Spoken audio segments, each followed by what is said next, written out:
नमस्कार, मैं मेनका गांधी आज आपको बोन चाइना के बारे में बताना चाहती हूँ। बहुत साल पहले मैं श्रीलंका गई थी। वहाँ मेरे मेज़बानों ने मुझे जाते वक्त एक बोन चाइना का डिनर सेट दिया। मैं बहुत खुश थी।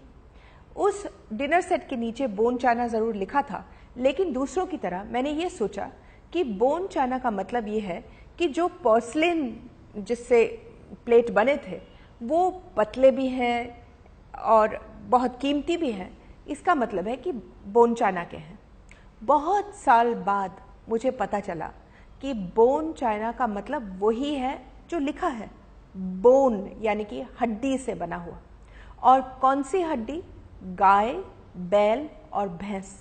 अब वो डिनर सेट किसी ट्रंक में बंद है, क्योंकि शर्म के मारे मैं किसी को दे भी नहीं सकती हूँ। बोन चाइना एक खास पोर्सलेन है जो हड्डियों से बनता है, जो सफ़ेद है और जो अर्ध पारदर्शी है। इसको पहली दफ़ा इंग्लैंड में बनाया गया था। क्यों बनाया गया था? चीनी मिट्टी सबसे पहले चाइना ने बनाया, इसीलिए तो उसे चीनी मिट्टी कहते हैं। इंग्लैंड में बहुत लोग चीनी मिट्टी को पसंद करते थे प्लेट बनाने में, तो वहाँ के जो बड़े बड़े कंपनीज थे वो चाइना से ये चीनी मिट्टी लाते थे। अब इन्होंने फैसला कर लिया कि ये चीनी मिट्टी बहुत महंगी पड़ रही है, तो क्यों नहीं अपना बनाया जाए। एक आदमी था जिसका नाम था थॉमस फ्राई। उसने 1748 में सबसे पहले हड्डियों को इस्तेमाल करना शुरू किया प्लेटें बनाने के लिए। अब क्योंकि उसके प्लेटें बहुत अच्छे निकले, तो सारे कंपनीज, स्पोर्ड कंपनीज सबसे पहले, फिर उसके बाद अन्य ऐसे बड़े बड़े कंपनीज, मिंटन, वेजवुड, सब ने ये शुरू किया कि वो कत्ल खानों से सारे हड्डियां लाते थे, उनको राख जला करके बनाते थे और फिर उसके बाद उनके प्लेटें बनाते थे। इन्होंने ये काम शुरू कर दिया और जो इंग्लैंड करता था वो हिंदुस्तान ने तो करना ही करना था, तो हमने भी शुरू किया यही हड्डियों को इस्तेमाल करके बोन चाइना बनाना।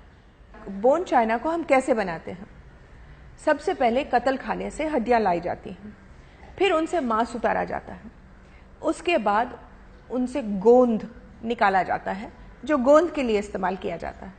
उसके बाद 1000 डिग्री सेंटीग्रेड में उनको सुखाया जाता है, फिर उसको पीस करके उसमें अन्य पदार्थ मिला लेते हैं, पानी मिला लेते हैं और फिर उसके साथ क्रॉकरी बना करके उस क्रॉकरी को भट्टी में पकाते हैं, तब जाकर के आपके टेबल पर पहुंच जाता है।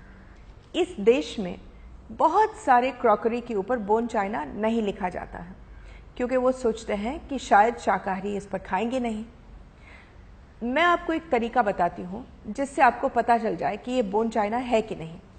आप प्लेट को उठाइए, लाइट की तरफ रखिए और उसके पीछे अपनी उंगलियां रखें।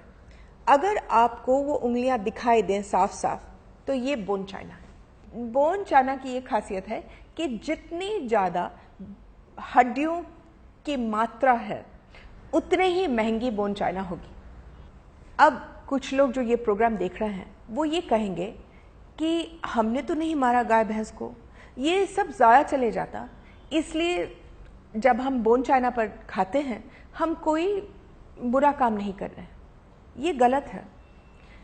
इस देश में बहुत सारे जानवर, 50% जानवर अपने मांस के लिए नहीं मारे जाते हैं, वो अपने हड्डियों के लिए मारे जाते हैं जो हर काम में इस्तेमाल होते हैं। यहाँ तक कि उनके अंतड़ियों के लिए भी मारे जाते हैं जो वर्क में इस्तेमाल होता है। गाय और बैल की हत्या की जिम्मेदारी आप पर है। अगर आप बोन चाइना पर खा रहे हैं तो समझ लो आपके क्रॉकरी के लिए हजारों जानवर बेरहमी से कत्ल किए गए हैं। अगर आप खरीदते ही नहीं तो बोन चाइना के कारखाने बनाते ही नहीं। फिर जो पहले चीनी के बर्तन बनते थे वो भी बहुत सुंदर है, उन पर क्यों नहीं आप खा सकते हैं?